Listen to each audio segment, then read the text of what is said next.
മുജാഹിദ് യുവജന പ്രസ്ഥാനം പ്രൊഫഷണൽ രംഗത്തുള്ള പ്രസ്ഥാന ബന്ധുക്കളെ സംഘടിപ്പിക്കുകയും ആ മേഖലയിലുള്ള പ്രവർത്തനങ്ങൾ സജീവമാക്കുകയും ചെയ്യുന്നതിൻ്റെ ഭാഗമായിട്ടാണ് പ്രൊഫെക്സൽ എന്ന പേരിൽ സമ്മേളനങ്ങൾ സംഘടിപ്പിച്ചുകൊണ്ടിരിക്കുന്നത്. നമ്മുടെ സമൂഹത്തിലെ എല്ലാ രംഗങ്ങളിലും പെട്ട ആളുകൾ ഇസ്ലാമികമായ വിഷയങ്ങളിൽ ബോധമുള്ളവരാവുകയും അവർ സംസ്കരിക്കപ്പെടുകയും അവരിലൂടെ ഉൾപ്പെടുന്ന നമ്മുടെ സമൂഹത്തെ മുഴുവൻ സംസ്കരിക്കാനുള്ള ആശയപരമായ വിശ്വാസപരമായ വൈകല്യങ്ങളിൽ നിന്നും ന്യൂനതകളിൽ നിന്നും രക്ഷപ്പെടുത്താനുള്ള വലിയ പ്രബോധന പ്രവർത്തനങ്ങൾ നടക്കുകയും ചെയ്യണം എന്ന ലക്ഷ്യത്തോടെയാണ് ഇത്തരത്തിലുള്ള പ്രോഗ്രാമുകൾക്ക് തുടക്കം കുറിക്കപ്പെട്ടിരിക്കുന്നത്. നമ്മുടെ ലോകത്ത് ഏറ്റവും അധികം ശ്രദ്ധിക്കപ്പെടുകയും ആളുകൾ നിരന്തരമായി പഠിക്കാൻ ശ്രമിക്കുകയും ചെയ്യുന്ന ഒരു മതമാണ് പരിശുദ്ധ ദീനുൽ ഇസ്ലാം. ജീവനുള്ള ഒരു മതം എന്ന നിലയിൽ ശത്രുവിൻ്റെ പോലും ശ്രദ്ധ കിട്ടിക്കൊണ്ടിരിക്കുന്ന, ഉള്ളിൽ മനസ്സിനകത്ത് വലിയ വിരോധമുള്ളവരുടെ പോലും ശ്രദ്ധ ലഭിച്ചുകൊണ്ടിരിക്കുന്ന മതമാണ് ദീനുൽ ഇസ്ലാം എന്ന് പറയുന്നത്. അനുകൂലമായാണെങ്കിലും പ്രതികൂലമായാണെങ്കിലും ആളുകൾക്ക് മറന്നുപോകാനും അവഗണിക്കാനും കഴിയാത്ത വിധം ലോകത്ത് എല്ലാ കാലങ്ങളിലും ഇസ്ലാമുമായി ബന്ധപ്പെട്ട ചർച്ചകൾ സജീവമായി നിലനിൽക്കുന്നു എന്നത് പ്രബോധകരായ നമ്മെ സംബന്ധിച്ചിടത്തോളം നമ്മൾ വിലയിരുത്തേണ്ടുന്ന വളരെ പ്രധാനപ്പെട്ട ഒരു ഘടകമാണ്. അനുകൂലമായ ചർച്ചകളിൽ നിന്ന് മാത്രമല്ല ഇസ്ലാമിക വിശ്വാസത്തിലേക്ക് ആളുകൾ കടന്നു വന്നിട്ടുള്ളത്. മുഹമ്മദ് മുസ്തഫ റസൂലുള്ളാഹി സ്വല്ലല്ലാഹു അലൈഹി വസല്ലം വളരെ ക്രൂരമായ മർദ്ദനങ്ങൾക്ക് വിധേയമായപ്പോൾ ഹംസ റളിയല്ലാഹു അൻഹു ഇസ്ലാം സ്വീകരിക്കുന്നതിന് മുമ്പ് ചോദിക്കുന്ന ഒരു ചോദ്യമുണ്ട്. ഇത്രമേൽ പീഡിപ്പിക്കുവാൻ, മർദ്ദിക്കുവാൻ, അകറ്റാനും തള്ളിക്കളയാനും മുഹമ്മദിന്റെ പ്രശ്നം എന്താണ്? ഞാനും അവനോടൊപ്പം ചേരുന്നുവെന്നാണ്. മുഹമ്മദിന്റെ കൂടെ ഞാൻ ചേരുന്നു എന്ന് പ്രഖ്യാപിച്ചതിന് ശേഷമാണ് ഹംസ റളിയല്ലാഹു അൻഹു ഇസ്ലാമിനെ കുറിച്ച് അറിയുന്നതും പഠിക്കുന്നതും മനസ്സിലാക്കുന്നതും ഒക്കെ. നബി സല്ലല്ലാഹു അലൈഹി വസല്ലം തങ്ങൾക്കെതിരെയുള്ള ക്രൂരമായ മർദ്ദനങ്ങളാണ് മുഹമ്മദ് നബിയോടൊപ്പം നിൽക്കാം എന്ന ഒരു മാനസികാവസ്ഥയിലേക്ക് പ്രവാചക തിരുമേനി സല്ലല്ലാഹു അലൈഹി വസല്ലം തങ്ങളുടെ പിതൃവ്യനായ ഹംസ റളിയല്ലാഹു അൻഹുവിനെ എത്തിച്ചത് എന്ന് ചരിത്രം നമ്മളെ പഠിപ്പിക്കുന്നുണ്ട്. ഒരു വലിയ ദൗത്യം നിർവഹിക്കാനുള്ള അവസരമാണ് നമുക്ക് നമ്മുടെ പ്രസ്ഥാനം എന്ന് പറയുന്നത്. നാം വിശ്വസിക്കുന്ന, സ്വീകരിച്ചിട്ടുള്ള, ജീവിതത്തിൽ പകർത്തുന്ന, ദൈനംദിന ജീവിതത്തിൽ കൊണ്ടു നടക്കുന്ന ഇസ്ലാം എന്ന് പറയുന്ന സത്യത്തെ, സന്ദേശത്തെ മറ്റുള്ള ആളുകൾക്ക് എത്തിച്ചു കൊടുക്കാനുള്ള ഒരു വലിയ അവസരമാണ് നമുക്ക് പ്രസ്ഥാനം എന്ന് പറയുന്നത്. മുജാഹിദ് പ്രസ്ഥാനം കാലാകാലങ്ങളിൽ ആ ദൗത്യം വളരെ ഭംഗിയായി നിർവഹിച്ചു പോന്ന ഒരു സംഘടനയാണ്. മുജാഹിദ് പ്രസ്ഥാനം ദുർബലപ്പെടുക എന്നതിൻ്റെ അർത്ഥം നമ്മുടെ എങ്കിലും മനസ്സിലുണ്ടാകേണ്ടത് ഇസ്ലാമിക പ്രബോധന പ്രവർത്തനങ്ങൾ നിർജീവമാവുക, ദുർബലപ്പെടുക എന്നൊക്കെയാണ്. മുജാഹിദ് പ്രസ്ഥാനം ശക്തിപ്പെടുക എന്നതുകൊണ്ട് അർത്ഥം നേരത്തെ ഇവിടെ സൂചിപ്പിക്കപ്പെട്ടതുപോലെ ആൾബലം കൂടുമ്പോഴല്ല. ഒരു ജില്ലയിൽ മുജാഹിദ് മെമ്പർമാരുടെ എണ്ണവും അംഗസംഖ്യയും വർദ്ധിക്കുമ്പോഴല്ല. ഒരു ജില്ലയിലെ ഇസ്ലാമിക പ്രബോധന പ്രവർത്തനങ്ങൾക്ക് ശക്തി കൂടുകയും ആവേശം വർദ്ധിക്കുകയും എണ്ണം കൂടുകയും ഫലവത്തായ രീതിയിൽ അത് നിർവഹിക്കാൻ ആളുകൾ രംഗത്ത് വരികയും ചെയ്യുമ്പോഴാണ് ഇസ്ലാഹി പ്രസ്ഥാനം സജീവമാണ് എന്ന് വിലയിരുത്തേണ്ടത്. നമുക്ക് ഈ പ്ലാറ്റ്ഫോമിൽ നിൽക്കുമ്പോൾ നമ്മൾ അനുഭവിക്കേണ്ടുന്ന ഒരു സന്തോഷമുണ്ട്. ആ സന്തോഷം എന്ന് പറയുന്നത് കാലാകാലങ്ങളിൽ ഇസ്ലാമുമായി ബന്ധപ്പെട്ട് പ്രബോധകന്മാരെല്ലാം അനുഭവിക്കുകയും ആസ്വദിക്കുകയും ചെയ്ത ഒരു സന്തോഷമാണ്. ലോകത്ത് ഒരുപാട്, നമ്മുടെ നാട്ടിലുള്ള കേരളത്തിലുള്ള ഒരുപാട് ഇസ്ലാമിക സംഘടനകളുടെ കൂട്ടത്തിൽ നിന്ന് മുജാഹിദ് പ്രസ്ഥാനത്തിലേക്ക് നമ്മളെ പിടിച്ചു നിർത്തുന്ന, ഒരു മുജാഹിദായി ജീവിക്കാം, മുജാഹിദ് കൂട്ടായ്മയോടൊപ്പം നിൽക്കാം എന്ന് തീരുമാനിക്കാൻ നമ്മളെ പ്രേരിപ്പിക്കുന്ന പല ഘടകങ്ങളുണ്ടാകും. അതിലേറ്റവും പ്രധാനപ്പെട്ടത് എൻ്റെ വീക്ഷണവും എൻ്റെ വിശ്വാസവും മുജാഹിദ് പ്രസ്ഥാനമാണ്. നമ്മുടെ നാട്ടിൽ നിലനിൽക്കുന്ന മുസ്ലിം സംഘടനകളുടെ കൂട്ടത്തിൽ പതിനായിരക്കണക്കിന് ആളുകൾ, തൊട്ടെണ്ണി പറയാൻ കഴിയുന്ന, ഒരുപക്ഷെ ഈ സദസ്സിൽ പോലും ഇരിക്കുന്ന പതിനായിരക്കണക്കിന് ആളുകളെ അള്ളാഹുവിന്റെ ദീനിന്റെ മാർഗത്തിലേക്ക് കൈപിടിച്ചു കൊണ്ടുവന്നു എന്ന വിലാസമാണ്, അത്തരം ഒരു അഡ്രസ്സാണ് കേരളത്തിന്റെ മണ്ണിൽ മുജാഹിദ് പ്രസ്ഥാനത്തിനുള്ളത്. ഒരുപക്ഷെ മുജാഹിദുകൾക്ക് ഒരു വലിയ രാഷ്ട്രീയ അവബോധം നൽകിയ സയനിസം എന്താണ്, അമേരിക്ക എന്താണ്, ലോകമെന്താണ്, ലോകത്തിന്റെ രാഷ്ട്രീയം എന്താണ് എന്നൊക്കെ പഠിപ്പിക്കാൻ കേരളത്തിലെ മുസ്ലിങ്ങൾക്ക് വലിയ സംഭാവന നൽകിയിട്ടുള്ള ഒരു സംഘടനയാണ് മുജാഹിദ് പ്രസ്ഥാനം എന്ന് ഞാൻ ഒരിക്കലും പറയില്ല. നമുക്കൊരു പക്ഷേ അതിന് സാധിച്ചിട്ടില്ല എന്ന് തന്നെ പറയാം. മാധ്യമരംഗത്ത് വലിയ വിപ്ലവം സൃഷ്ടിച്ച ഒരു വലിയ ഇസ്ലാമിക സംഘടനയുടെ പേരാണ് മുജാഹിദ് പ്രസ്ഥാനം എന്ന് നമുക്ക് പറയാൻ കഴിയില്ല. അതല്ലാത്ത സംഘടനകൾ വേറെയുണ്ട്. ഒരുപാട് കാര്യങ്ങളിൽ വിദ്യാഭ്യാസ രംഗത്ത് നമ്മുടെ നാട്ടിൽ ഏറ്റവും അധികം സ്ഥാപനങ്ങൾ ഉണ്ടാക്കി വിപ്ലവകരമായ മുന്നേറ്റം നടത്തിയ ഒരു മഹാപ്രസ്ഥാനത്തിന്റെ പേരാണ് മുജാഹിദ് പ്രസ്ഥാനം എന്ന് നമ്മൾ ഒരിക്കലും അവകാശപ്പെടില്ല. പക്ഷെ ആർക്കും അവകാശപ്പെടാൻ കഴിയാത്ത, ആരും അവകാശപ്പെടാൻ ആഗ്രഹിക്കാത്ത, അവകാശപ്പെടണം എന്നുപോലും ആർക്കും അറിയാത്ത ഒരു വലിയ വസ്തുത നമ്മുടെ പ്രസ്ഥാനവുമായി, നമ്മുടെ വിശ്വാസവുമായി ബന്ധപ്പെട്ടുണ്ട്. മരണപ്പെട്ടാൽ പരലോകത്ത് വസീഖല്ലദീന കഫറു ഇലാ ജഹന്നമ സുമറ, നരകത്തിലേക്ക് കൂട്ടത്തോടുകൂടെ ആനയിക്കപ്പെടുന്നവരുടെ കൂട്ടത്തിൽ ഉൾപ്പെടുമായിരുന്ന, നരകത്തിലേക്ക് കൂട്ടത്തോടുകൂടെ ആനയിക്കപ്പെടുന്നവരുടെ കൂട്ടത്തിൽ ഉൾപ്പെടുമായിരുന്ന പതിനായിരക്കണക്കിന് ആളുകളെ അവരുടെ കൈപിടിച്ച് അള്ളാഹുവിന്റെ ദീനിന്റെ മാർഗത്തിലേക്ക് കൊണ്ടുവന്നു എന്ന ഒരു വലിയ ചരിത്രം, അത് നമ്മുടെ പ്രസ്ഥാനത്തിന്റെ മാത്രം ചരിത്രമാണ്. കോഴിക്കോട് ടൗൺ പ്രദേശത്ത് പ്രവർത്തിക്കുന്ന ISMന്റെ പ്രവർത്തകനോട് വിശദമായി സംസാരിച്ചപ്പോ ഞാൻ ചോദിച്ചു, നിങ്ങളുടെ കുടുംബമൊക്കെ മുജാഹിദ് കുടുംബാണോ? അല്ല, മുജാഹിദ് കുടുംബമല്ല. പിന്നെ എങ്ങനെയാണ് നിങ്ങൾ ഒരു ഇസ്ലാഹി പ്രസ്ഥാനത്തിലേക്ക്, സലഫി ആശയത്തിലേക്ക് നിങ്ങൾ കടന്നു വരുന്നത്? എങ്ങനെയാണ്? അദ്ദേഹത്തിന്റെ +2 കാലത്തെ കുറിച്ച് ഓർക്കുകയാണ്. 10ാം ക്ലാസ് കഴിഞ്ഞിട്ടുള്ള കോഴിക്കോട് ടൗണിലെ പഠനകാലത്ത് ഒരു മുജാഹിദ് പള്ളിയിൽ കയറിയപ്പോൾ കിട്ടിയ ഉത്ബോധനത്തിന്റെ ഒരു സ്പാർക്കാണ്. ആ പള്ളിയിൽ അദ്ദേഹം കയറുന്നതിനൊരു കാരണമുണ്ട്. ഞാൻ അദ്ദേഹത്തിന്റെ പേര് പറയാത്തത് കൊണ്ട് ആ കാരണം കൂടി പറയാം എന്ന് തോന്നുന്നു. വീട്ടുകാരറിയാതെ രാവിലത്തെ ഷോ കഴിഞ്ഞ് ഉച്ചയ്ക്ക് ശേഷമുള്ള ഷോ രണ്ടിനും പോകണം ആൾക്ക്. കാരണം ക്ലാസ് ടൈം മുഴുവൻ സിനിമ കണ്ടു തീർക്കണം എന്ന് തീരുമാനിച്ച ഒരു 10ാം ക്ലാസ്സിന് ശേഷമുള്ള ഒരു കൗമാരക്കാരൻ്റെ ഒരു കാലം. അപ്പൊ രാവിലത്തെ ഷോ കഴിഞ്ഞാൽ ഇടവേള ഉണ്ടല്ലോ, അത് തീർക്കാൻ ആൾ ചെയ്യുക ടൗണിലെ ഏതെങ്കിലും ഒരു പള്ളിക്കകത്ത് കയറി നിസ്കരിക്കുകയും ചെയ്യും. കുറച്ചു നേരം അവിടെ ഇരിക്കും, അടുത്ത ഷോ ആകുന്നവരെ. അങ്ങനെ ഇരിക്കുന്ന സമയത്ത് കിട്ടിയ ഒരു ക്ലാസ്സാണ് അദ്ദേഹത്തിന്റെ ജീവിതത്തിൽ മാറ്റം ഉണ്ടാക്കുന്നത്. അദ്ദേഹം പറഞ്ഞു, എൻ്റെ കുടുംബത്തിലെ ബാക്കിയുള്ളവരൊക്കെ ഇപ്പോഴും ജാറത്തിന്റെ ഈ ദർഗയുടെയും ഷിർക്കിന്റെ ഒക്കെ ആൾക്കാരാണ്.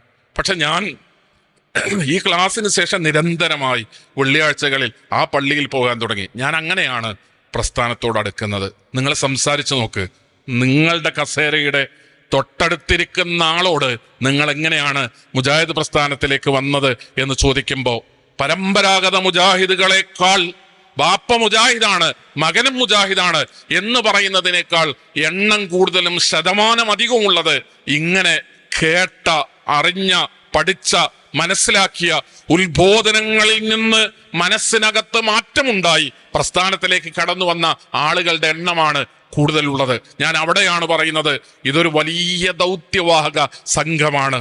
നരകത്തിന്റെ വഴിയിലൂടെ ശാപകോപങ്ങളിലേക്ക്, അള്ളാഹുവിന്റെ അടുക്കൽ നിന്നുള്ള വലിയ ശിക്ഷയിലേക്ക് നടന്നു പോകുന്ന ലക്ഷോപലക്ഷം ആളുകളിൽ നിന്ന് കയ്യിൽ കിട്ടാവുന്നവരെ മുഴുവൻ പിടിച്ച് നന്മയുടെ മാർഗത്തിലേക്ക് മടക്കിക്കൊണ്ടുവരുന്ന, സത്യത്തിന്റെ മാർഗത്തിലേക്ക് മടക്കിക്കൊണ്ടുവരുന്ന, തൗഹീദിന്റെ വഴിയിൽ ഉറപ്പിച്ച ആളുകളെ നിർത്താൻ നിരന്തരമായി പരിശ്രമിക്കുന്ന ഒരു മഹാപ്രസ്ഥാനം.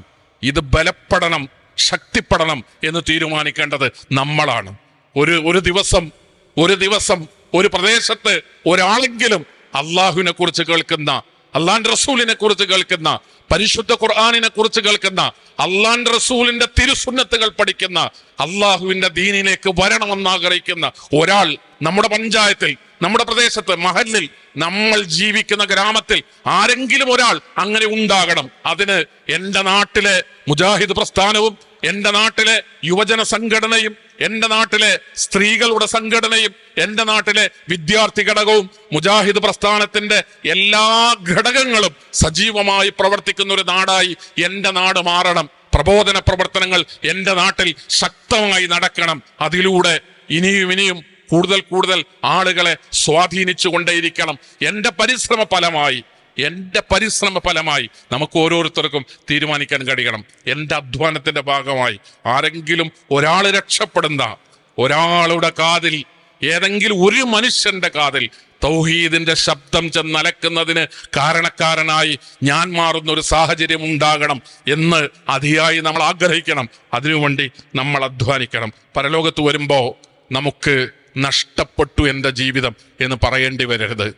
പരലോകത്ത് വരുമ്പോ അള്ളാഹുവിന്റെ കോടതിയിൽ ഞാൻ എൻ്റെ ജീവിതകാലത്ത് ചെയ്യേണ്ട ചില കാര്യങ്ങൾ ചെയ്യാതെ പോയല്ലോ എന്ന് വിലപിക്കേണ്ടി വരരുത്. പരിശുദ്ധ ഖുർആനിൽ 39-ാം അധ്യായം സൂറത്ത് സുമറിലെ 56, 57, 58 ആയത്തുകൾ അള്ളാഹുവിനോട് പരലോകത്ത് വന്ന് മനുഷ്യൻ നടത്തുന്ന ഖേദപ്രകടനങ്ങളാണ്. സഹോദരങ്ങളെ, നാം അള്ളാഹുവിന്റെ ദീനിന്റെ പ്രബോധന പ്രവർത്തനങ്ങളിൽ പങ്കാളികളല്ലെങ്കിൽ നമ്മുടെ ജീവിതം എന്ന് പറയുന്നത് ഉപജീവന മാർഗങ്ങളിൽ മാത്രം പരിമിതപ്പെട്ടു പോയാൽ, ഉപജീവന മാർഗത്തിനു വേണ്ടി അധ്വാനിക്കുന്നതും പരിശ്രമിക്കുന്നതും സമയം ചെലവഴിക്കുന്നതും കഷ്ടപ്പെടുന്നതും നന്മയാണെന്നും പുണ്യമാണെന്നും പഠിപ്പിച്ചൊരു മതമാണ് പരിശുദ്ധ ഇസ്ലാം. പക്ഷേ ജീവിതം അതുമാത്രമായി മാറിയാലോ?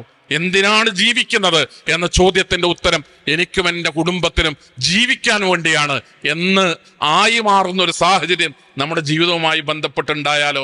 60 കൊല്ലം കഴിഞ്ഞിട്ട് തിരിഞ്ഞു നോക്കുമ്പോൾ ഞാൻ എൻ്റെ കുടുംബത്തെ പോറ്റി എന്നാണ് ജീവിതം നൽകുന്ന ഉത്തരമെങ്കിൽ, ഒരു വീടുണ്ടാക്കി ഞാൻ എൻ്റെ മക്കളെ പോറ്റി, എൻ്റെ മക്കൾക്ക് ഭക്ഷണം കൊടുത്തു, ഇത് കാക്ക പറയുന്ന ഉത്തരമാണ്, പക്ഷികൾ പറയുന്ന ഉത്തരമാണ്, കുരുവികൾ പറയുന്ന ഒരു ഉത്തരമാണ്. ഒരു കുരുവി ജീവിതമല്ല, ഒരു കാക്കയുടെ ജീവിതമല്ല നമുക്ക് നിർവഹിക്കാനുള്ളത്. ഒരു കുരുവി അതിന്റെ ജീവൻ പോകാൻ സമയത്ത് എൻ്റെ ജീവിതത്തിന്റെ ആകത്തുക എന്താണ് എന്ന് ചോദിക്കുമ്പോൾ കുരുവിക്ക് കിട്ടുന്നൊരു ഉത്തരമുണ്ട്, ഞാനൊരു കൂടുണ്ടാക്കി എന്നൊരു ഉത്തരം, ഞാൻ എൻ്റെ മക്കളെ പോറ്റി എന്നൊരു ഉത്തരം, എനിക്കും എൻ്റെ ഇണക്കും എൻ്റെ മക്കൾക്കും ഭക്ഷണം കണ്ടെത്തി എന്നൊരു ഉത്തരം. അതൊരു കുരുവിക്ക് പറയാൻ കഴിയുന്ന, നമ്മുടെ കൈ ഇങ്ങനെ ചുരുട്ടിപ്പിടിച്ച കയ്യിന്റെ ഉള്ളിൽ കൊള്ളുന്ന ഒരു കുരുവിക്ക് പറയാൻ കഴിയുന്ന ഉത്തരമാണ് ജീവിതത്തെക്കുറിച്ച്. ഞാൻ എൻ്റെ ജീവിതത്തെ, എൻ്റെ മക്കളുടെ ജീവിതത്തെ, എൻ്റെ കുടുംബത്തെ, എനിക്കൊരു വീട് എന്നൊക്കെയുള്ള ഉത്തരം ഒരു കുരുവിക്ക് പറയാൻ കഴിയുന്ന മറുപടിയാണ് ജീവിതത്തെക്കുറിച്ച്.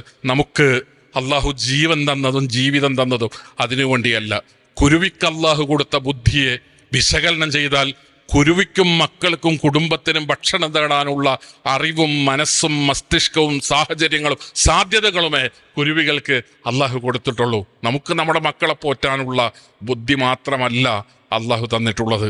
ഒരു വീട് വെച്ച് ആ വീട്ടിനകത്ത് മക്കളുമായി സുഖസുന്ദരമായി കഴിയാനുള്ള സ്കില്ല് മാത്രമല്ല അള്ളാഹു നമുക്ക് ഓരോരുത്തർക്കും തന്നിട്ടുള്ളത്. ഒരു നാടിനെ മുഴുവൻ, ഒരു ഗ്രാമത്തെ മുഴുവൻ, ഒരു പ്രദേശത്തെ മുഴുവൻ, ഒരു കാലഘട്ടത്തെ മുഴുവൻ പോറ്റാനുള്ള സമ്പത്തുണ്ടാക്കാൻ ഒരാൾ ഇറങ്ങിപ്പുറപ്പെട്ടാൽ അതിന്റെ സാധ്യതകൾ ഒരു മനുഷ്യന്റെ മുന്നിൽ തുറന്നു വെച്ചിട്ടാണ് അള്ളാഹു നമ്മളെ പടച്ചു വിട്ടിട്ടുള്ളത്. 10 തലമുറ തിന്നു തീർക്കാനുള്ള സമ്പാദ്യം ഞാൻ ഉണ്ടാക്കുമെന്നൊരാൾ തീരുമാനിച്ചാൽ അതിനുള്ള സാധ്യതകൾ തന്നിട്ടാണ് അള്ളാഹു നമ്മളെ സൃഷ്ടിച്ചു വിട്ടിട്ടുള്ളത്. അതുകൊണ്ട് പ്രിയപ്പെട്ടവരെ, സഹോദരങ്ങളെ, നമുക്ക് നമ്മുടെ ജീവിതം എന്നതിനപ്പുറമുള്ള ചില ദൗത്യങ്ങളുണ്ട്. ആ ദൗത്യങ്ങളിൽ ഏറ്റവും പ്രധാനപ്പെട്ടത് നമ്മുടെ കൂടെ ജീവിക്കുന്ന മനുഷ്യന്റെ രക്ഷയാണ്.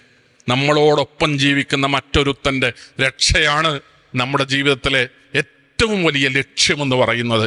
നമ്മളൊരു വീട്ടിൽ ഒരുമിച്ച് താമസിക്കുമ്പോൾ ആ താമസിക്കുന്ന വീട്ടിൽ നിന്ന് നമ്മളൊരു സുപ്രഭാതത്തിൽ നമ്മുടെ പെട്ടിയും കിടക്കയും പ്രമാണമൊക്കെ എടുത്തിട്ട് നമ്മൾ അവിടുന്ന് പുറത്തു പോകുന്നു. കാരണം നമുക്കറിയാം, ഒരു മണിക്കൂർ കഴിയുമ്പോൾ ഒരു വലിയ സ്ഫോടനമുണ്ടാവുകയും ആ വീട്ടിലുള്ള മുഴുവൻ ആളുകളും ആ സ്ഫോടനത്തിൽ മരണപ്പെട്ടു പോവുകയും ചെയ്യും എന്ന് നമുക്കറിയാം. അതറിയുന്നത് കൊണ്ട് ആ സ്ഫോടനം നടക്കുന്നതിൻ്റെ ഒരു മണിക്കൂർ മുമ്പ് നമ്മുടെ സാധന സാമഗ്രികളെല്ലാം പെറുക്കി പെട്ടിയിലാക്കി നമ്മൾ ആ വീട്ടിൽ നിന്ന് ഇറങ്ങി രക്ഷപ്പെട്ടോടുന്ന ഒരു സാഹചര്യം നിങ്ങളത് സങ്കല്പിച്ചു നോക്കുക. അയാളെക്കുറിച്ച് നമ്മൾ എന്താണ് പറയുക? വീട്ടിലുള്ള ആളുകളെയൊക്കെ അവിടെ അങ്ങനെ നിർത്തിയിട്ട് സ്വന്തം ശരീരത്തെ സ്ഫോടനത്തിൽ നിന്ന് രക്ഷപ്പെടുത്തുന്നവർ, നമസ്കരിക്കുകയും പ്രബോധനം നിർവഹിക്കുകയും ചെയ്യാത്തവർ സമാനമാണ്. സക്കാത്ത് കൊടുക്കുകയും ദഅവത്ത് നിർവഹിക്കുകയും ചെയ്യാത്തവർ സമാനമാണ്. സുന്നത്ത് നോമ്പും രാത്രി നിസ്കാരം ഉണ്ടാകും, ദഅവാ പ്രവർത്തനങ്ങൾ ഉണ്ടാവില്ല, സമാനമാണ്. മറ്റൊരാളോട് രാത്രി എഴുന്നേറ്റ് നമസ്കരിക്കാൻ നമ്മളെ പ്രേരിപ്പിക്കുന്നത് എൻ്റെ രക്ഷയാണല്ലോ, എനിക്ക് സ്വർഗം കിട്ടാൻ, ഞാൻ നരകത്ത് പോകാതിരിക്കാൻ, എനിക്ക് അപകടം വരാതിരിക്കാൻ ഞാനതെൻ്റെ ഭാര്യയോട് പറയുന്നില്ലെങ്കിൽ, ഞാനതെൻ്റെ മക്കളോട് പറയുന്നില്ലെങ്കിൽ, ഞാനതെൻ്റെ കുടുംബത്തോട് പങ്കുവെക്കുന്നില്ലെങ്കിൽ, ഞാനതെൻ്റെ നാട്ടുകാരെ അറിയിക്കുന്നില്ലെങ്കിൽ, അവിടെ എനിക്ക് ബോധ്യപ്പെട്ട വരാനിരിക്കുന്നൊരു ദുരന്തത്തിൽ നിന്ന് ഞാൻ എന്നെ മാത്രം രക്ഷപ്പെടുത്തും എന്ന് ചിന്തിക്കുന്ന സ്വാർത്ഥന്മാരായി നമുക്ക് മാറാൻ കഴിയില്ല. അതാണ് ഇസ്ലാമിക പ്രബോധന പ്രവർത്തനം എന്ന് പറയുന്നത്. എല്ലാവരുടെയും രക്ഷയാണ്. നമുക്കറിയുന്ന, നാം പരിചയപ്പെട്ട ഏതൊരാളും രക്ഷപ്പെടണമെന്ന ചിന്തയാണ് ഇസ്ലാമിക പ്രബോധന പ്രവർത്തനങ്ങൾക്ക് നമ്മളെ പ്രേരിപ്പിക്കുന്നത്. അള്ളാഹു നമ്മളോട് പറഞ്ഞു, അനീബു ഇലാ റബ്ബിക്കും വഅസ്ലിമൂ ലഹു. നിങ്ങൾ അള്ളാഹുവിലേക്ക് കീഴൊതുങ്ങുകയും അള്ളാഹുവിലേക്ക് ഖേദിച്ച് മടങ്ങുകയും ചെയ്യണം. മിൻ ഖബ്ലി അൻ യഅതിയകുമുൽ അദാബു, നിങ്ങൾക്ക് ശിക്ഷ വരുന്നതിന് മുമ്പ്, അള്ളാഹുവിൻ്റെ അടുക്കൽ നിന്നുള്ള അദാബ് വരുന്നതിന് മുമ്പ് നിങ്ങൾ ഖേദിച്ചു മടങ്ങുകയും അള്ളാഹുവിലേക്ക് നിങ്ങൾ കീഴൊതുങ്ങുകയും ചെയ്യണം, അള്ളാഹുവിൻ്റെ അടുക്കൽ നിന്നുള്ള ശിക്ഷ വരുന്നതിന് മുമ്പായി. വത്തബിയു അഹ്സന മാ ഉൻസില ഇലൈക്കും മിർ റബ്ബിക്കും, നിങ്ങൾക്ക് അള്ളാഹു അവതരിപ്പിച്ചു തന്ന ഏറ്റവും നല്ല സംസാരത്തെ നിങ്ങൾ അതിനെ പിൻപറ്റുകയും ചെയ്യണം. എന്നിട്ടാണ് 56-ാമത്തെ ആയത്തിൽ അള്ളാഹു അൻ തഖൂല നഫ്സുൻ, അല്ലെങ്കിൽ പരലോകത്ത് വന്നിട്ട് നിങ്ങൾക്ക് ഇങ്ങനെ പറയേണ്ടി വരും, യാ ഹസ്രത അലാ മാ ഫറത്തു ഫീ ജംബില്ലാ വഇൻ കുൻതു ലമിനസ് സാഖിരീൻ. അള്ളാഹുവിന് വേണ്ടി ഞാൻ ചെയ്യേണ്ടതായ ചില കാര്യങ്ങൾ, അള്ളാഹുവിനോട് ഞാൻ കാണിക്കേണ്ടതായ ചില ഉത്തരവാദിത്തങ്ങൾ, ഞാനത് നിർവഹിക്കാതെ പോയല്ലോ എന്ന് നിങ്ങൾക്ക് സങ്കടം പറയേണ്ടി വരും. ഞാൻ എൻ്റെ ജീവിതകാലത്ത് അള്ളാഹുവിനെ ഓർത്ത് അള്ളാഹുവിൻ്റെ മാർഗത്തിൽ ചെയ്യേണ്ടതായ ചില പ്രവർത്തനങ്ങൾ ചെയ്യാതെ പോയല്ലോ എന്ന് നിങ്ങൾക്ക് നിരാശപ്പെടേണ്ടി വരുന്ന ഒരു സാഹചര്യം ഉണ്ടാവും. ഒരു കാരണം അതാണ്, പരലോകത്ത് വരുമ്പോൾ അള്ളാഹുവിനോട് നമുക്ക് പറയേണ്ടി വരും, ഉത്തരവാദിത്വം നിർവഹിക്കാത്തവർ, ബാധ്യത നിർവഹിക്കാത്തവർ, കർത്തവ്യങ്ങൾ നിർവഹിക്കാത്തവർ, കടമകൾ നിർവഹിക്കാത്തവർ, അവർക്ക് അള്ളാഹുവിനോട് പറയേണ്ടി വരും, ഫറത്തു ഫീ ജംബില്ല, അള്ളാഹുവിൻ്റെ മാർഗത്തിൽ ഞാൻ ചെയ്യേണ്ടിയിരുന്നത്, എന്നെ ഏൽപ്പിക്കപ്പെട്ട ഉത്തരവാദിത്തങ്ങൾ, എന്നെ ഏൽപ്പിക്കപ്പെട്ട ബാധ്യതകൾ, കടമകൾ, അത് ഞാൻ നിർവഹിക്കാതെ പോയല്ലോ എന്ന് പറയേണ്ടുന്ന സാഹചര്യം ഉണ്ടാകും. അതല്ലെങ്കിൽ ഔ തഖൂല അന്നല്ലാഹ ഹദാനി ലകുന്തു മിനൽ മുത്തഖീൻ, ഞാൻ സൂക്ഷിക്കാതിരുന്നത്, എൻ്റെ ജീവിതത്തിൽ നന്മകളില്ലാതെ പോയത്, ഞാൻ നന്നാകാതെ പോയത് അള്ളാഹു എന്നെ നന്നാക്കാത്തത് കൊണ്ടാണ് എന്ന് അള്ളാഹുവിനെ കുറ്റപ്പെടുത്തേണ്ടി വരും. പടച്ചോൻ നന്നാക്കാത്തത് കൊണ്ടാണ് ഞാൻ നന്നാകാതെ പോയത് എന്ന് അള്ളാഹുവിനെ കുറ്റപ്പെടുത്തി പറയേണ്ടി വരുന്ന ഒരു സാഹചര്യം നാളെ പരലോകത്തുണ്ടാവും. അതല്ലെങ്കിൽ ഔ തഖൂല ഹീന തറൽ അദാബ ലൗ അന്നലി കറതൻ ഫഅകൂന മിനൽ മുഹ്സിനീൻ, എനിക്കൊരു തിരിച്ചുവരവുണ്ടായാൽ ഞാൻ നന്നായിക്കോളാം എന്ന് അള്ളാഹുവിനോട് പറയേണ്ടി വരും. ഒരു ചാൻസ്, രണ്ടാമതൊരവസരം കൂടെ എനിക്ക് തരികയാണെങ്കിൽ ഞാൻ നന്നായിക്കോളാം, എൻ്റെ ഉത്തരവാദിത്തങ്ങളും ബാധ്യതകളൊക്കെ ഞാൻ നിർവഹിച്ചു കൊള്ളാം എന്ന് അള്ളാഹുവിനോട് പറയേണ്ടി വരുന്നൊരു സാഹചര്യം മനുഷ്യർക്കുണ്ടാകും. സഹോദരങ്ങളെ, നമുക്കിത് സംഭവിക്കരുത്. നമ്മുടെ ഉത്തരവാദിത്തങ്ങൾ, നമ്മുടെ ബാധ്യതകൾ വളരെ കൃത്യമായി നിർവഹിക്കുന്നവരുടെ കൂട്ടത്തിൽ ഞാനും നിങ്ങൾ ഉണ്ടാകണം. നിർബന്ധമായും നമ്മൾ അതിനുവേണ്ടി നമ്മുടെ പ്രസ്ഥാനത്തെയും നമ്മുടെ പ്രവർത്തനങ്ങളെയും ഉപയോഗപ്പെടുത്തണം. നമ്മുടെ നമ്മിലേക്ക് പരിശുദ്ധ ദീനുൽ ഇസ്ലാം എന്ന് പറയുന്നത് ഒരു യാദർച്ഛികമായി വന്നെത്തിയതല്ല. എൻ്റെയും നിങ്ങളുടെയും മനസ്സിൽ ലാ ഇലാഹ ഇല്ലല്ലാഹയുടെ സ്വാധീനമുണ്ടെങ്കിൽ, ദീനിൻ്റെ സ്വാധീനമുണ്ടെങ്കിൽ, വിശ്വാസത്തിൻ്റെ സ്വാധീനമുണ്ടെങ്കിൽ അത് നമ്മുടെ മുൻഗാമികളുടെ കഠിനാധ്വാനങ്ങളെ കൊണ്ടാണ്. ഒരിക്കലും വളരെ എളുപ്പത്തിൽ ആർക്കും ഒരു പ്രയാസമില്ലാതെ ഇങ്ങനെ എത്തിപ്പെട്ടിട്ടാണ് ഞാൻ മുവഹിദായത് എന്ന് നമ്മൾ വിചാരിക്കരുത്. അള്ളാഹുവിൻ്റെ ഒരു നൂറ്, അള്ളാഹുവിൽ നിന്നുള്ള ഒരു പ്രകാശം നമ്മുടെ മനസ്സിനകത്ത് വരികയും വെട്ടം പരത്തുകയും ചെയ്യുന്നുണ്ടെങ്കിൽ അത് നൂറ്റാണ്ടുകളിലൂടെ അനേകം മനുഷ്യരുടെ കർമ്മങ്ങളിലൂടെയും കഠിനാധ്വാനങ്ങളിലൂടെയുമാണ് ആ പ്രകാശം കൈമാറി വന്ന് നമ്മുടെ മനസ്സുകളിലെത്തിയത്. അത് അവിടെ വന്ന് കെട്ട് അടുത്തൊരാളിലേക്ക് പകർന്നു കൊടുക്കാതെ ആ വെളിച്ചം നമ്മുടെ മനസ്സിൽ വന്ന് കെട്ടുപോകേണ്ടതല്ല. ഒറ്റയ്ക്ക് നടന്ന് റസൂലുള്ളാഹി സ്വല്ലല്ലാഹു അലൈഹി വസല്ലം തങ്ങളുടെ ചരിത്രം വായിക്കുമ്പോൾ ശാന്തമായി തനിച്ചിരുന്ന് അള്ളാഹിൻ്റെ റസൂലിനെ നമ്മൾ വായിക്കുന്ന സമയത്ത് നമ്മുടെ കണ്ണ് നിറഞ്ഞു പോകുന്ന ഒരുപാട് ഘട്ടങ്ങൾ പ്രവാചക തിരുമേനി സല്ലല്ലാഹു അലൈഹി വസല്ലം തങ്ങളുടെ ജീവിത ചരിത്രവുമായി ബന്ധപ്പെട്ടുണ്ട്. ജാബിർ റളിയല്ലാഹു അൻഹു പറയാണ്, ഇസ്ലാം സ്വീകരിച്ചതിന് ശേഷം റസൂലുള്ളാഹി സ്വല്ലല്ലാഹു അലൈഹി വസല്ലം തങ്ങളെ ആദ്യമായി കണ്ട അനുഭവം ജാബിർ റളിയല്ലാഹു അൻഹു വിശദീകരിക്കുന്നുണ്ട്. റസൂലാണ് എന്നറിയാതെ, ഇത് മുഹമ്മദ് നബിയാണ് എന്ന് മനസ്സിലാക്കാതെയാണ് ഞാൻ അള്ളാഹിൻ്റെ റസൂലിനെ ആദ്യമായി കാണുന്നത്. ഞാൻ കണ്ടപ്പോൾ ഒരു ചെറുപ്പക്കാരൻ, ഒരു യുവാവ്, അദ്ദേഹം ഞങ്ങളൊക്കെ തമ്പടിച്ച ആ തമ്പിനടുത്ത് വന്നിട്ട് ആളുകളോട് ഇങ്ങനെ പറയാൻ, യാ അയ്യുഹന്നാസ്, അല്ലയോ ജനങ്ങളെ, ഖൂലൂ ലാ ഇലാഹ ഇല്ലല്ലാഹ്, ജനങ്ങളെ നിങ്ങൾ ലാ ഇലാഹ ഇല്ലല്ലാഹ് എന്ന് പ്രഖ്യാപിക്കുവിൻ, തുഫ്ലിഹു, നിങ്ങൾ വിജയം വരിക്കുമെന്നാണ്. ജാബിർ റളിയല്ലാഹു അൻഹു പറയാണ്, രണ്ടാമതൊരാൾ മുഹമ്മദ് നബി സല്ലല്ലാഹു അലൈഹി വസല്ലം മിനയിൽ തമ്പടിച്ച ഞങ്ങളുടെ അടുത്ത് രാത്രിയിൽ ഞങ്ങളുടെ അടുത്ത് വന്നിട്ട്, യാ അയ്യുഹന്നാസ്, ജനങ്ങളെ, ഖൂലൂ ലാ ഇലാഹ ഇല്ലല്ലാഹ്, നിങ്ങൾ ലാ ഇലാഹ ഇല്ലല്ലാഹ് എന്ന് പ്രഖ്യാപിക്കുവിൻ എന്ന് പറയുമ്പോൾ രണ്ടാമതൊരാൾ അദ്ദേഹത്തിൻ്റെ കൂടെ ഉണ്ടായിരുന്നില്ല. ഒറ്റയ്ക്ക് വന്നിട്ടാണ് മുഹമ്മദ് മുസ്തഫ സല്ലല്ലാഹു അലൈഹി വസല്ലം. പലതും നമ്മൾ ചെയ്യാത്തത് കൂടെ ആളില്ലാത്തത് കൊണ്ടാണ്, നമുക്ക് ടീമില്ലാത്തത് കൊണ്ടാണ്, നമ്മുടെ അംഗസംഖ്യ തികയാത്തത് കൊണ്ടാണ്, നമ്മൾക്ക് പലപ്പോഴും ഇന്നയാള് വരാത്തത് കൊണ്ടാണ് ഞാനത് ചെയ്യാത്തത്, ഞാൻ അങ്ങോട്ട് പോകാത്തത്, ഞാൻ ആ പണി നിർവഹിക്കാത്തത് എന്നൊക്കെ മറുപടി പറയുന്നവരാണ് നമ്മുടെ കൂട്ടത്തിലുള്ളത്. ഞാൻ പറയുന്നത് ലാ ഇലാഹ ഇല്ലല്ലാഹയാണ് എൻ്റെ ആദർശമെന്ന് ആത്മാഭിമാനത്തോടുകൂടെ നമ്മൾ പറയും. ഈ സദസ്സിലിരിക്കുന്ന ഏതൊരാളും ലാ ഇലാഹ ഇല്ലല്ലാഹയാണ് എൻ്റെ ആദർശമെന്ന് ആത്മാഭിമാനത്തോടുകൂടെ പറയും. ആ ലാ ഇലാഹ ഇല്ലല്ലാഹ് എന്ന ആത്മാഭിമാനം കാണിക്കുന്ന ആദർശവും അതിൻ്റെ കരുത്തും നമുക്കുണ്ടായത് കഷ്ടപ്പാടുകളിൽ നിന്നാണ്, വലിയ ത്യാഗങ്ങളിൽ നിന്നാണ്. മുഹമ്മദ് നബി സല്ലല്ലാഹു അലൈഹി വസല്ലം തങ്ങൾ ഒറ്റയ്ക്ക് നടന്നിട്ട് ജനങ്ങളോട് പറയാൻ, ഖൂലൂ ലാ ഇലാഹ ഇല്ലല്ലാഹ്. ജാബിർ റളിയല്ലാഹു അൻഹു പറഞ്ഞു, ഞാൻ വേറൊരാളെ കണ്ടു, അദ്ദേഹത്തിൻ്റെ പിന്നാലെ അയാൾ കുനിഞ്ഞിരുന്ന് കയ്യിൽ മണ്ണ് വാരിയെടുത്തിട്ട് ഈ ചെറുപ്പക്കാരനെ എറിയുന്നുണ്ടായിരുന്നു. എന്നിട്ട് ജനങ്ങളോട് പറയും, ഇത് നമ്മുടെ പരമ്പരാഗത വിശ്വാസത്തേക്ക് തള്ളിക്കളയുന്ന ഒരു പുതിയ മതത്തിൻ്റെ ആളാണ്, നിങ്ങൾ ഇവന് ചെവി കൊടുക്കരുത്. മിനയിൽ മക്കയിൽ നിന്നല്ലാതെ മറ്റ് പല ഭാഗങ്ങളിൽ നിന്നും ഹജ്ജ് കർമ്മവുമായി ബന്ധപ്പെട്ടു വന്ന ആളുകൾ ആരെങ്കിലും ഒരാൾ, മക്കക്കാർ കേൾക്കാൻ മടിക്കുന്നത്, മക്കക്കാർ പഠിക്കാൻ മടിക്കുന്നത്, മക്കക്കാർ സ്വീകരിക്കാൻ മടിക്കുന്നത്, ഏതെങ്കിലും നാട്ടിൽ നിന്ന് വന്ന ഏതെങ്കിലും മനുഷ്യനെ സ്വാധീനിച്ചാലോ എന്ന പ്രതീക്ഷയോടെ ഞാൻ ആവർത്തിച്ച് അടിവരയിട്ട് പറയുന്നത്, ഒറ്റയ്ക്ക് നടന്നുപോയി മുഹമ്മദ് മുസ്തഫ സല്ലല്ലാഹു അലൈഹി വസല്ലം മിനയിൽ ഓരോ തമ്പിനും അരികിലൂടെ നടന്നു ചെന്നിട്ട് അവിടുത്തെ ആളുകളോട് പറയും, ഖൂലൂ ലാ ഇലാഹ ഇല്ലല്ലാഹ് തുഫ്ലിഹു. പിന്നാലൊരു മനുഷ്യനെ കണ്ടു എന്ന് പറയുന്നത് ജാബിർ റളിയല്ലാഹു അൻഹുവിന്റെ ഹദീസിലുണ്ട്. അത് അബൂജഹലായിരുന്നു. അബൂജഹൽ കുനിഞ്ഞിരുന്നിട്ട് മണൽ വാരും, എന്നിട്ട് റസൂലിനെ എറിയും. ആളുകളോട് പറയും, നിങ്ങൾ ഇവനെ കേൾക്കരുത്, ഇവന് ചെവി കൊടുക്കരുത്. പരമ്പരാഗതമായി ഞാനും നിങ്ങളുമൊക്കെ വിശ്വസിക്കുന്ന വിശ്വാസത്തിന് എതിരായ പുതിയ മതവുമായി കടന്നു വന്നവനാണിവൻ. ഞങ്ങളൊക്കെ തള്ളിയ, മക്കക്കാരൊക്കെ അവഗണിച്ച ഒരുത്തനാണ്, ഇവനെ നിങ്ങൾ കേൾക്കല്ലേ എന്ന് പറഞ്ഞിട്ട് പിന്നാലെ മണലെടുത്തെറിഞ്ഞിട്ട് അബൂജഹല് റസൂലിന്റെ പിന്നാലുണ്ടായിരുന്നു. എന്നാലും റസൂൽ അടുത്ത തമ്പിന്റെ അടുത്ത് ചെല്ലും.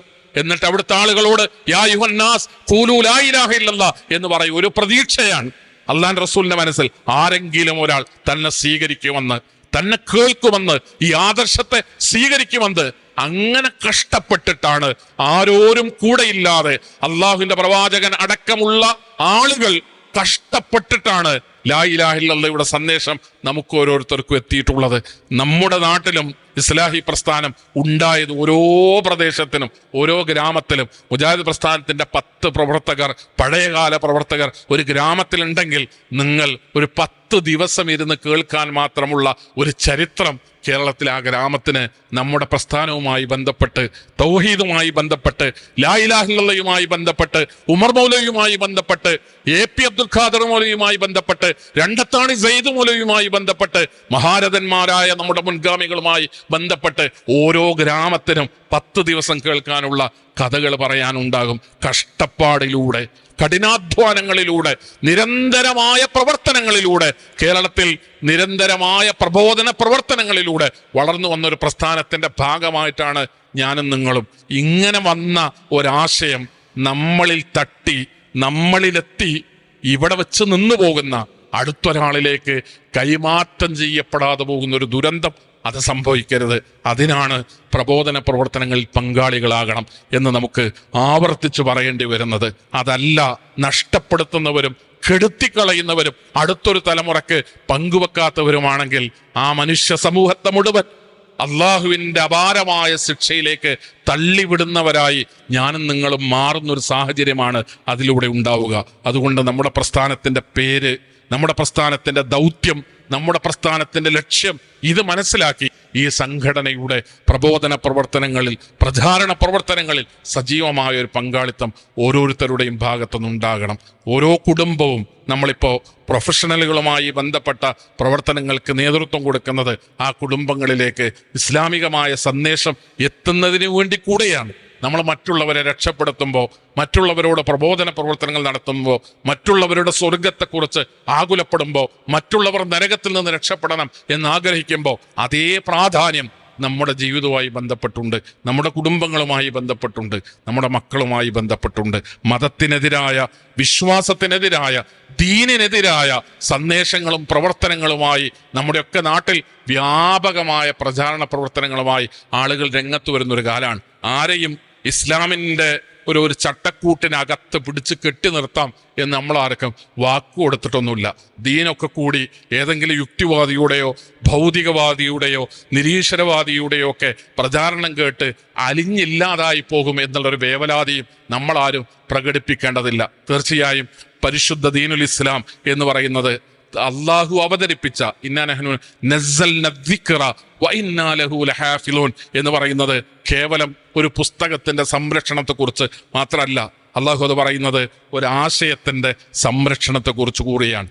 ഇന്നാ നഹ്നു നസ്സൽന ദിക്റ വ ഇന്നാ ലഹു ലഹാഫിളൂൻ. തീർച്ചയായും നാം ആണ് ഇതിനെ അവതരിപ്പിച്ചത്, നാം തന്നെ ഇതിനെ സംരക്ഷിക്കുകയും ചെയ്യും എന്ന് പറഞ്ഞാൽ മാറ്റങ്ങളില്ലാതെ ഖുർആൻ നിലനിൽക്കും എന്ന് മാത്രമല്ല, ഖുർആനിന്റെ വാഹകരായി, അതിന്റെ പ്രബോധകരായി, അത് ജീവിതത്തിൽ പകർത്തുന്നവരായി ഒരു സമൂഹം ഏത് കാലഘട്ടത്തിലും ലോകത്തുണ്ടാകുമെന്നാണ്. നമ്മളിങ്ങനെ യുക്തിവാദവും ഭൗതികവാദവും ഒക്കെ നാട്ടിലിങ്ങനെ വ്യാപകമായ തോതിൽ പ്രചാരണങ്ങൾ നടക്കുമ്പോൾ മുസ്ലിം ചെറുപ്പക്കാരുടെ, മുസ്ലിം യുവതികളുടെ തലച്ചോറുകളിലേക്ക് യുക്തിവാദവും ഭൗതികവാദവും ഒക്കെ കടന്നു വരുന്നു എന്നുള്ള കണക്കുകൾ കേൾക്കുമ്പോൾ വേവലാതിയും ആകുലതയും അല്ല നമുക്കുണ്ടാകേണ്ടത്. അതിലുപരിയായി പ്രബോധന പ്രവർത്തനങ്ങൾക്ക് പുതിയ അവസരങ്ങൾ ഉണ്ടാകുന്നു എന്ന തിരിച്ചറിവാണ് നമുക്കുണ്ടാകേണ്ടത്. അള്ളാഹുവിന്റെ ദീനിന് നേരെ യുക്തിവാദി വിരൽ ചൂണ്ടുമ്പോൾ ആ ചോദ്യം എന്താണ് എന്ന് പഠിക്കാൻ, അള്ളാഹുവിന്റെ ദീനുമായി ബന്ധപ്പെട്ട് അതിന്റെ ഉത്തരം എന്താണ് എന്ന് മനസ്സിലാക്കാൻ, അത് ജനങ്ങൾക്ക് പറഞ്ഞു കൊടുക്കാൻ ആ ഒരു ദൗത്യമാണ്, ആ ഉത്തരവാദിത്തമാണ് അത്തരം ഘട്ടങ്ങളിലും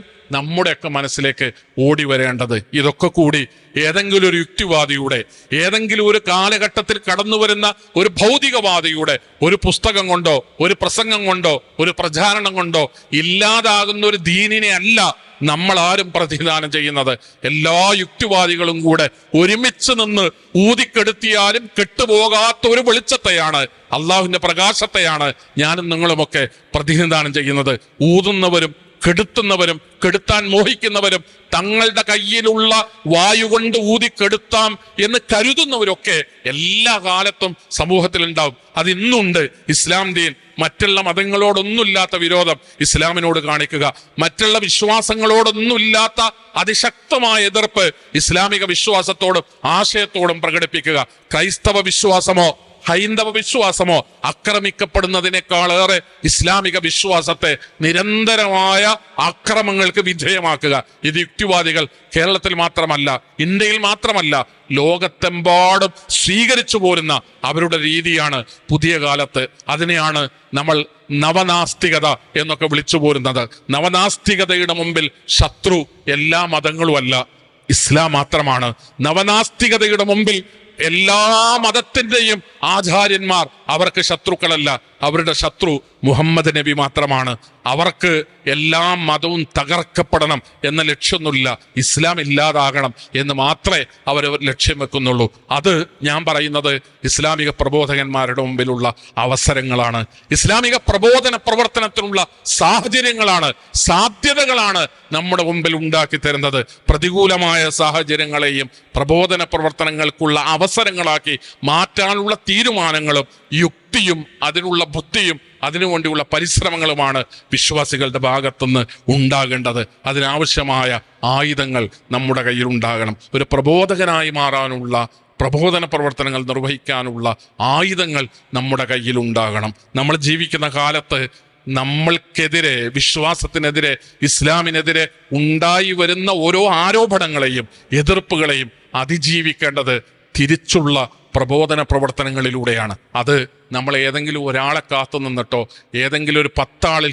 പരിമിതപ്പെടുത്തിക്കൊണ്ടോ അല്ല പ്രബോധന പ്രവർത്തനങ്ങൾ മുന്നോട്ട് കൊണ്ടുപോകേണ്ടത്. നമുക്ക് ഓരോരുത്തർക്കും പ്രബോധന പ്രവർത്തനങ്ങൾ നിർവഹിക്കാൻ കഴിയണം. ഒരു മൈക്കിന് മുമ്പിൽ നിന്നിട്ട് ഒരു വലിയ പ്രഭാഷണം നടത്തുന്നതിന് മാത്രമല്ലല്ലോ പ്രബോധന പ്രവർത്തനം എന്ന് പറയുന്നത്. നമ്മുടെ കൂടെ ജോലി ചെയ്യുന്ന ഒരുത്തനോട് നിരന്തരമായി സംസാരിക്കുന്നത്, അയാൾ ചോദിക്കുന്ന എല്ലാ ചോദ്യങ്ങൾക്കും പ്രാമാണികമായി ഉത്തരം പറയുന്നത് ഒരു വലിയ പ്രബോധന പ്രവർത്തനമാണ്. നമ്മുടെ അറിവ് കൂടാനും ഇസ്ലാമിനെതിരെയുള്ള വിമർശനങ്ങൾക്ക് അതിൻ്റെ വസ്തുത എന്താണ് എന്ന് മനസ്സിലാകാനും ഇസ്ലാം എത്രത്തോളം തെളിമയുള്ള ഒരു ആശയമാണ് എന്ന് നമുക്ക് അനുഭവപ്പെടാനും നമ്മൾ മറ്റുള്ളവരോട് ദീനുമായി ബന്ധപ്പെട്ട കാര്യങ്ങൾ സംസാരിച്ചു കൊണ്ടിരിക്കണം. എനിക്കൊന്നും അറിയില്ല, ഞാനതുകൊണ്ട് ഓഫീസിൽ ഇങ്ങനെ 2 ആൾക്കാരുണ്ട്, അവരോടൊന്നും പറയാൻ പോകാറില്ല എന്നൊരു സമീപനം നമ്മൾ സ്വീകരിക്കരുത്. നമ്മൾ അങ്ങോട്ട് പോയി ആളുകളോട് സംസാരിക്കണം, ദീനിനെ കുറിച്ച് നമ്മൾ പറയണം. ഇസ്ലാം എന്ന് പറയുന്നത് നമ്മുടെ മനസ്സിന്റെ കോണിന്റെ ഉള്ളിൽ എവിടെയെങ്കിലും ഒരു ഭാഗത്ത് ആരോടും പറയാൻ പാടില്ലാത്ത എന്തൊക്കെയോ ചിലത് ദീനിനകത്തുണ്ട്. ഹദീസിന്റെ കിതാബുകളുടെ ഉള്ളിലേക്ക് ചെല്ലുമ്പോൾ എല്ലാരോടും പറഞ്ഞു മനസ്സിലാക്കാൻ കഴിയാത്ത എന്തോ ന്യൂനതയും കുറ്റവും കുറവും പോരായ്മകളൊക്കെ ദീനിനുണ്ട്. അങ്ങനത്തെ ഒരു തോന്നൽ, അത്തരത്തിലുള്ളൊരു കുറ്റബോധം, അവമതിപ്പ് നമുക്ക് നമ്മുടെ ദീനുമായി ബന്ധപ്പെട്ട് ഉണ്ടാകാൻ പാടില്ല. ഏത് കുതന്ത്രക്കാരനോടും ഏത് തരത്തിലുള്ള എതിരാളിയോടും നേരിടാൻ മാത്രമുള്ള പ്രാമാണികമായ കരുത്തുള്ളൊരു മതത്തിലാണ് ഞാനും നിങ്ങൾ. പരിമിതി എന്ന് പറയുന്നത് നമ്മുടെ അറിവുകൾക്കാണ്. ഹദീസുകൾ എത്രത്തോളം നമുക്കറിയുമോ അത്ര കണ്ട് നമുക്ക് ജനങ്ങളോട് സംസാരിക്കാൻ കഴിയും. എത്ര കണ്ട് പരിശുദ്ധ ഖുർആൻ നമ്മൾ ഓതുകയും പഠിക്കുകയും വായിക്കുകയും ചെയ്യുന്നുണ്ടോ അത്ര കണ്ട് മറ്റുള്ളവരോട് നമുക്ക് ദീനിനെ പ്രബോധനം ചെയ്യാൻ കഴിയും. അതുകൊണ്ട് പ്രബോധന പ്രവർത്തനങ്ങൾക്കുള്ള ആയുധം സംഭരിക്കുക എന്നത്, അതിന് പ്രാപ്തരായി മാറുക എന്നുള്ളത് വളരെ പ്രധാനപ്പെട്ട ഒരു ഘടകമാണ്. നമ്മൾ ആരെയും കാത്തു നിൽക്കാതെ, എൻ്റെ കൂടെ ഒരു വലിയ പണ്ഡിതനുണ്ട്, ഞാൻ അയാളെ കൂട്ടി വരാമെന്നല്ല, നിങ്ങളോട് ഇസ്ലാമിനെ കുറിച്ച് തർക്കം നടത്തുന്നവരോട്, ഇസ്ലാമിനെതിരെ ചോദ്യം ഉന്നയിക്കുന്നവരോട്, മുഹമ്മദ് നബി സല്ലല്ലാഹു അലൈഹി വസല്ലം തങ്ങളെ വിമർശിച്ച് സംസാരിക്കുന്നവരോട് നമ്മൾ ഓരോരുത്തരുമാണ് സംസാരിച്ച് തുടങ്ങേണ്ടത്. അങ്ങനെ സംസാരിക്കുമ്പോൾ എല്ലാ ചോദ്യങ്ങൾക്കും ഒറ്റയിരിപ്പിൽ ഉത്തരം പറയാൻ നമുക്ക് കഴിയില്ല, ഒരുപക്ഷെ ഒരാൾക്കും കഴിയില്ല. കാരണം ഏറ്റവും അധികം ഗവേഷണങ്ങൾ ഇസ്ലാമിനെതിരെ, വിശ്വാസത്തിനെതിരെ, മുഹമ്മദ് നബിക്കെതിരെ, ഹദീസുകൾക്കെതിരെ, ഖുർആനിനെതിരെ നിരന്തരമായി ഓരോ മണിക്കൂറുകളിലും പുതിയ പുതിയ ആരോപണങ്ങളും പുതിയ പുതിയ തരത്തിലുള്ള വിമർശനങ്ങളൊക്കെ കടന്നു വരുന്ന ഒരു കാലത്താണ് ഞാനും നിങ്ങൾ ജീവിക്കുന്നത്. അതുകൊണ്ട് നമ്മൾ സംസാരിക്കുക, ധൈര്യമായി സംസാരിക്കുക. ലോകത്ത് നമ്മൾ ഇന്ന് ജീവിക്കുന്ന ഈ സെക്കൻഡ് വരെ ഉന്നയിക്കപ്പെട്ടതിനേക്കാൾ പുതിയ ഒരാരോപണവും ഇസ്ലാമിനെതിരെ ഇനി ലോകത്ത് ഉയരാനൊന്നുമില്ല. ഇതുവരെ വിമർശിക്കപ്പെട്ടതിനേക്കാൾ വലിയ ഒരു വിമർശനവുമായി ഏതെങ്കിലും ഒരു ശത്രു ഇനി കടന്നു വരാനുണ്ട് എന്ന് നമ്മൾ പ്രതീക്ഷിക്കേണ്ടതില്ല. സഹോദരങ്ങളെ, എന്തൊക്കെ വിമർശനങ്ങൾ ഒരു മതം എന്നുള്ള നിലയ്ക്ക് നേരിടേണ്ടി വരുമോ അതെല്ലാം നേരിട്ട, അതിനെല്ലാം മറുപടി പറഞ്ഞ, അതിനെല്ലാം വിശദീകരണങ്ങൾ നൽകിയ ഒരു ദീനിലാണ് ഞാനും നിങ്ങളും ജീവിക്കുന്നത്. അതുകൊണ്ട് നമ്മുടെ പഠനത്തെ, നമ്മുടെ വായനയെ നമ്മൾ അധികരിപ്പിക്കേണ്ടതുണ്ട്, വർദ്ധിപ്പിക്കേണ്ടതുണ്ട്. നമുക്ക് ഖുർആനിൽ നമുക്ക് ഓരോരുത്തർക്കും, ഞാൻ പറയുന്നത് നമ്മുടെ കൂട്ടത്തിൽ സെലക്റ്റീവായ ഏതെങ്കിലും ഒരു 10 ആളുകൾക്ക് അറിയണമെന്ന അർത്ഥത്തിലല്ല, നമുക്ക് ഓരോരുത്തർക്കും പരിശുദ്ധ ഖുർആനുമായി ബന്ധപ്പെട്ട അറിവുകൾ ഉണ്ടാകണം, നിരന്തരമായ വായനകൾ ഉണ്ടാകണം, പഠനങ്ങൾ ഉണ്ടാകണം. മുഹമ്മദ് നബി സല്ലല്ലാഹു അലൈഹി വസല്ലം തങ്ങളുടെ അധ്യാപനങ്ങളിൽ അറിവും ആഴത്തിലുള്ള കാഴ്ചപ്പാടുകളും നമുക്കുണ്ടാകണം. വായിക്കാനും പഠിക്കാനും, നിരന്തരമായി വായിക്കാനും പഠിക്കാനും നമ്മൾ അവസരങ്ങൾ കണ്ടെത്തണം. മനസ്സിൻ്റെ ഉള്ളിൽ അള്ളാഹുവിൻ്റെ ദീനിൻ്റെ പ്രബോധന പ്രവർത്തനങ്ങൾക്ക് അള്ളാഹുവെ കരുത്തു പകരണേ എന്നൊരാഗ്രഹവും അതിനുവേണ്ടിയുള്ള പ്രാർത്ഥനയും ഉണ്ടാകണം. ഏത് ചോദ്യം വന്നാലും, ഏത് തരത്തിലുള്ള വിമർശനങ്ങൾ വന്നാലും, എൻ്റെ സഹപ്രവർത്തകർ ഞങ്ങൾ 10 ആളിരിക്കുമ്പോൾ അവിടെ ഇസ്ലാമിനെ കുറിച്ച് ഏത് തരത്തിലുള്ള വിമർശനങ്ങൾ ഉന്നയിക്കപ്പെട്ടാലും അത് കൃത്യമായി വിശദീകരിച്ചു കൊടുക്കാൻ എന്നെ കൊണ്ട് സാധ്യമാകണേ എന്നൊരാഗ്രഹം അള്ളാഹുവിനെ മുൻനിർത്തിക്കൊണ്ട് നമുക്കുണ്ടാകണം. അങ്ങനെ നമ്മൾ ഇറങ്ങുകയും അധ്വാനിക്കുകയും വായിക്കുകയും പഠിക്കുകയും ചെയ്താൽ നമ്മളെ കൊണ്ട് സാധ്യമാണ് ഇസ്ലാമിക പ്രബോധന പ്രവർത്തനം എന്ന് പറയുന്നത്. ആരെയും കാത്തു നിൽക്കാതെ ഏതെങ്കിലും ഒരാൾ വന്ന് സംശയ നിവൃത്തി വരുത്തട്ടെ എന്ന് കരുതി മറ്റൊരാളെ പ്രതീക്ഷിച്ചിരിക്കാതെ നമുക്ക് ഓരോരുത്തർക്കും സ്വയം ഇസ്ലാമിക പ്രബോധനങ്ങൾ നിർവഹിക്കാൻ കഴിയും. സഹോദരങ്ങളെ, അതിനുവേണ്ടി ഉള്ള ആയുധങ്ങൾ സംഭരിക്കാൻ, നിരന്തരമായി വായിച്ചുകൊണ്ടിരിക്കാൻ, പഠിച്ചുകൊണ്ടിരിക്കാൻ, അള്ളാഹുവിൻ്റെ ദീനിനെ പ്രതിനിധാനം ചെയ്യുന്നു എന്നൊരു ആത്മവിശ്വാസത്തോടെ, ആത്മാഭിമാനത്തോടെ, ആദർശത്തിൻ്റെ ആത്മാഭിമാനത്തോടുകൂടെ ജീവിക്കാൻ നമുക്ക് സാധ്യമാകണം. ഞാൻ ഒരു കാര്യം കൂടെ പറഞ്ഞുകൊണ്ട് ഞാൻ അവസാനിപ്പിക്കാൻ. പരിശുദ്ധ ഖുർആൻ അതിൻ്റെ മലയാളത്തിലുള്ള പരിഭാഷ, കേരളത്തിലെ ഏറ്റവും ആധികാരികമായ പരിഭാഷ എന്ന് പറയുന്നത് മുഹമ്മദ് അമാനി മൗലവി തയ്യാറാക്കിയ ഖുർആൻ വിവരണമാണ്. സംഘടനാ വ്യത്യാസമില്ലാതെ കേരളത്തിലെ എല്ലാ വിഭാഗം മുസ്ലിങ്ങളും ഖുർആൻ പഠനത്തിന് അവലംബിക്കുന്നത് മുഹമ്മദ് അമാനി മൗലവി തയ്യാറാക്കിയ ഖുർആൻ വിവരണമാണ്. കെ മൗലവി ഉൾപ്പെടെയുള്ള, PK മൂസ മൗലവി ഉൾപ്പെടെയുള്ള ആളുകൾ ഈ ഉദ്യമം തുടങ്ങുന്ന കാലത്ത് മുഹമ്മദ് അമാനി മൗലവിയുടെ കൂടെ ഉണ്ടായിരുന്നു. പക്ഷെ അത് പൂർത്തീകരിക്കുമ്പോൾ അമാനി മൗലവി മാത്രമാണ് പരിശുദ്ധ ഖുർആൻ പൂർണ്ണമായി അത് മലയാളത്തിലേക്ക് പരിഭാഷപ്പെടുത്തി അതിൻ്റെ വ്യാഖ്യാനം എഴുതി, വിശദീകരണം എഴുതി തയ്യാറാക്കി കഴിയുമ്പോൾ അമാനി മൗലവി മാത്രമാണ് ആ കർത്തവ്യത്തിൽ ഉണ്ടായിരുന്നത്. CN അഹമ്മദ് മൗലവിയുടെ പ്രവർത്തനങ്ങളാണ് ഒരു ഖുർആൻ പരിഭാഷ വേണം എന്ന ചിന്ത കേരളത്തിലെ മുസ്ലിം പണ്ഡിതന്മാരുടെ, വിശിഷ്യ KM മൗലവി ഉൾപ്പെടെയുള്ള പണ്ഡിതന്മാരുടെയൊക്കെ മുമ്പിലേക്ക് അത്തരത്തിലുള്ളൊരു സാഹചര്യം ഉണ്ടാക്കുന്നത്. CN അഹമ്മദ് മൗലവി വ്യാപകമായ തോതിൽ ഖുർആനിനെ ദുർവ്യാഖ്യാനം ചെയ്യുകയും ഖുർആനിൽ പറയുന്ന അമാനുഷികമായ കാര്യങ്ങൾ നിഷേധിക്കുകയൊക്കെ ചെയ്യുന്ന സാഹചര്യങ്ങൾ ഉണ്ടായപ്പോഴാണ് പരിശുദ്ധ ഖുർആനിൻ്റെ കൃത്യമായ ഒരു പരിഭാഷ മലയാളത്തിൽ തയ്യാറാക്കണം എന്ന ചർച്ചയുണ്ടാകുന്നത്. ആ ഉത്തരവാദിത്തമാണ് അമാനി മൗലവി അടക്കമുള്ള ആളുകളിൽ ഏൽപ്പിക്കപ്പെടുന്നതായി ചരിത്രത്തിൽ നമുക്ക് കാണാൻ കഴിയുക. CN അഹമ്മദ് മൗലവി അദ്ദേഹം നിഷേധിച്ചപ്പോൾ പരിശുദ്ധ ഖുർആൻ പ്രത്യക്ഷത്തിൽ പറയുന്ന പല കാര്യങ്ങളെയും CN ഒന്ന് നിഷേധിക്കുകയുണ്ടായി. ഞാനൊരു ഉദാഹരണം പറയുകയാണെങ്കിൽ, CN അഹമ്മദ് മൗലവിയുടെ പരിഭാഷയിൽ നമുക്ക് കാണാം, മൂസാ നബി അലൈഹി ഇസ്ലാം വടികൊണ്ട് സമുദ്രത്തിലടിച്ച് സമുദ്രം 2ആയി പിളർന്ന് മൂസാ നബി അലൈഹി ഇസ്ലാമയും അനുയായികളും അക്കരെ പറ്റി ഫിർഔനും അദ്ദേഹത്തിൻ്റെ കൂടെയുള്ളവരും സമുദ്രത്തിൽ മുങ്ങി മരണപ്പെട്ടു എന്നുള്ളത് ഞാനും നിങ്ങളൊക്കെ വിശ്വസിക്കുന്നുണ്ട്.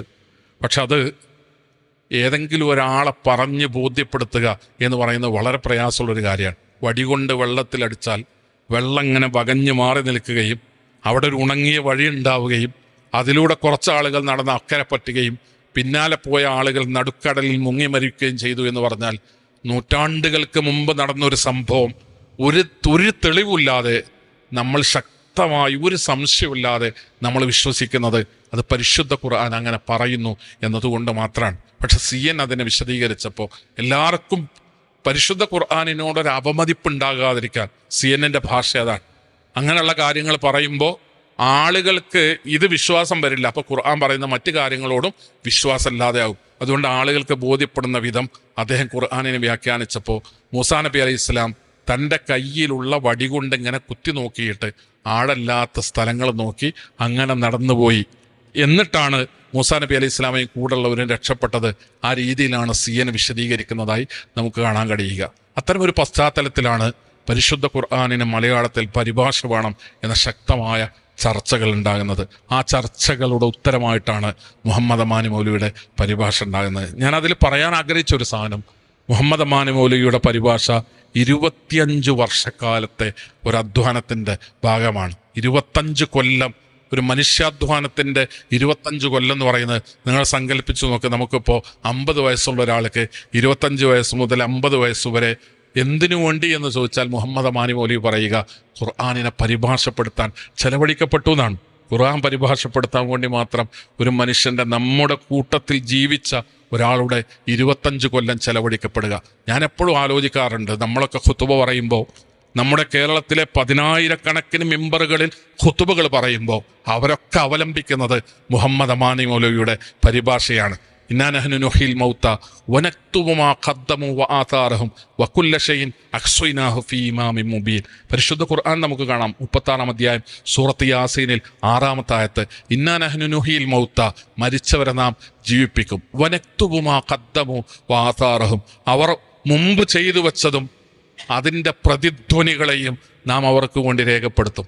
ആസാർ എന്ന് പറയുന്നത് നമ്മൾ ചെയ്തൊരു പ്രവർത്തനത്തിന് നമ്മുടെ ജീവിതകാലത്തോ നമ്മുടെ മരണശേഷമോ ഉണ്ടാകുന്ന പ്രതിഫലനങ്ങളെയാണ് ആസാർ എന്ന് പറയുക. മുഹമ്മദ് അമാനി മൗലവി 25 കൊല്ലം ചെലവഴിച്ച് ഖുർആൻ പരിഭാഷ എഴുതി ഉണ്ടാക്കിയിട്ട് ഇന്നും ഈ വെള്ളിയാഴ്ചയും മിമ്പറിൽ കയറിയ ആയിരക്കണക്കിന് ആളുകൾ മുഹമ്മദ് അമാനി മൗലവിയുടെ പരിഭാഷ തുറന്ന് അതിൽ നിന്ന് നോക്കിയാണ്, അത് റെഫറൻസായി ഉപയോഗിച്ചിട്ടാണ് ഖുതുബ നിർവഹിച്ചത്. അമാനി മൗലവിയുടെ ഖബറിലേക്ക് പോകുന്ന പ്രതിഫലത്തിൻ്റെ അളവ് നിങ്ങൾ സങ്കല്പിച്ച് നോക്ക്. മുഹമ്മദ് അമാനി മൗലവിയുടെ ഖബറിലേക്ക് പോകുന്ന പ്രതിഫലത്തിൻ്റെ അളവ് എത്രയാണ്? ഇന്നാ നഹ്നു നുഹ്യിൽ മൗത വനക്തുബു മാ ഖദ്ദമു വആതാറഹും. മുഹമ്മദ് അമാനി മൗലവി കേരളത്തിലെ പൊതുസമൂഹത്തിന് പരിചയമുള്ള ഒരു ഇസ്ലാമിക പണ്ഡിതനാണ്. മുജാഹിദ് പ്രസ്ഥാനത്തിൻ്റെ ഔദ്യോഗിക സ്ഥാനങ്ങളിലൊന്നും വന്നിട്ടില്ലാത്ത, ഔദ്യോഗിക പദവികളിലൊന്നും വന്നിട്ടില്ലാത്ത, KNM സംസ്ഥാന പ്രസിഡന്റുമാരുടെയോ ജനറൽ സെക്രട്ടറിമാരുടെയോ പേരെഴുതുന്ന കൂട്ടത്തിൽ അവിടെ ഒന്നും ലിസ്റ്റ് ചെയ്യപ്പെടാത്ത ഒരാളാണ് മുഹമ്മദ് അമാനി മൗലവി. പക്ഷേ ആരും ആ മഹാനേതാക്കന്മാരെ അറിയാത്തവർക്ക് പോലും മുഹമ്മദ് അമാനി മൗലവിയെ അറിയാം. ജീവിതം കൊണ്ട്, തൻ്റെ പ്രവർത്തനങ്ങളെ കൊണ്ട് തൻ്റെ ജീവിതത്തെ രേഖപ്പെടുത്തി കടന്നുപോയ മുഹമ്മദ് അമാനി മൗലവി. ആ അമാനി മൗലവി നമുക്ക് പാഠമാകണം. പഠിക്കാനും കൂടുതൽ അറിയാനും അള്ളാഹുവിൻ്റെ ദീനിൻ്റെ മാർഗത്തിൽ കൂടുതൽ അധ്വാനിക്കാനും സമയം കണ്ടെത്താനും ജീവിതത്തിൽ പ്രബോധന പ്രവർത്തനങ്ങൾക്കുള്ള വിഭവങ്ങൾ കണ്ടെത്താനുള്ള ഒരു ഉൾപ്രേരണയായി അമാനി മൗലവിയും അദ്ദേഹത്തിൻ്റെ വർക്കുകളും മാറണം. സഹോദരങ്ങളെ, വലിയ പഠനങ്ങൾക്ക് നാം സന്നദ്ധമാവുക. നിരന്തരമായ വായനകൾക്ക് നാം സന്നദ്ധരാവുക.